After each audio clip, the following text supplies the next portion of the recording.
We missed this yesterday. Jeb Bush had an interview with Nicole Wallace. It was a monumental interview because Jeb Bush was a governor 13 years ago and got completely wiped out in an election. Like, what's next? They're going to have like a completely devoted hour to interviewing, I don't know, Dennis Kucinich, or, I mean, what, like... That would be more interesting. Kucinich, I think, has only been out of office for less than 12 years. Like, yeah, significantly less, yeah. But, you know, they were nice. Like, let's do this on the cliff of a beach or something, where they did this interview. I mean, it would have been better, I think, had Jeb, at the end of the interview, stood up and just walked off the cliff, like the King Tommen did in a Game of Thrones. Like, oh, well, I mean, people have to have watched it by now. I was going to watch cut the that part series out. all at once. We'll cut that part out. Cut that part out. So here's Jeb Bush. You know, the thing I like about Jeb is he's not one to pass the blame. The guy knows that he went in with $115 million, a huge advantage in terms of endorsements and party apparatus. So huge that even the data pundits like Nate Silver got it wrong. But he knows why he lost. And he takes that finger and he points it right across the ocean to a guy in Italy. And we had a chance in South Carolina, and that went away for a variety of reasons. You were in a three-way tie for second place behind Trump. You, Marco, Rubio, and Cruz. And what happened? Well, Nikki Haley, who's a popular governor in South Carolina, endorsed Marco. That clearly hurt. The Pope intervening in American politics didn't help. You're a Catholic blaming the Pope. No, I'm not blaming.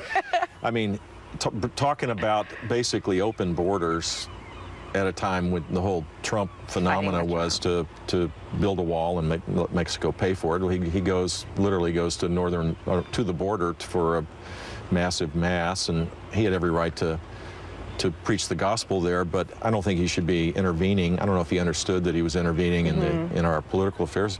That generated a lot of news and kind of stopped the momentum. So. How? Just sort of froze the news cycle was dominated by that. And Trump, you know, to his credit, was very smart at exploiting these kind of opportunities. He's a master at understanding how the media works. So, in other words, it's not that Jeb Bush failed to get Nikki Haley's endorsement because he was so anemic in the entire campaign. It's that Nikki Haley just sort of, for whatever reason, chose Marco Rubio completely out of the blue. And, of course, the Pope, because the Pope screwed up the news cycle. And so it wasn't that maybe it was dumb of me to bring my brother to South Carolina. It wasn't that, like, I was a horrible candidate from day one, and I couldn't see that because I was raised with a certain amount of belief that it's all mine for the taking, because it has been for my family for generations. It's the Pope's fault. No offense, Holy Father, but fuck you. Why'd you come and do the mass and ruin my whole election cycle like that? Right. I was cruising, man. Pope ruined it. I mean, this isn't beanbag. It is Fox News Pope. Let us schedule a mass on the board and help a Donald.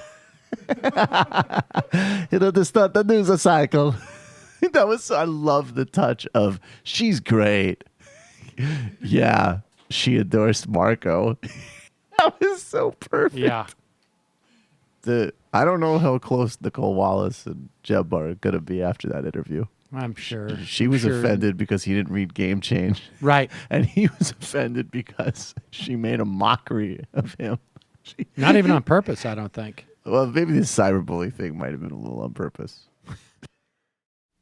Hello, you. I'm Sam Seder.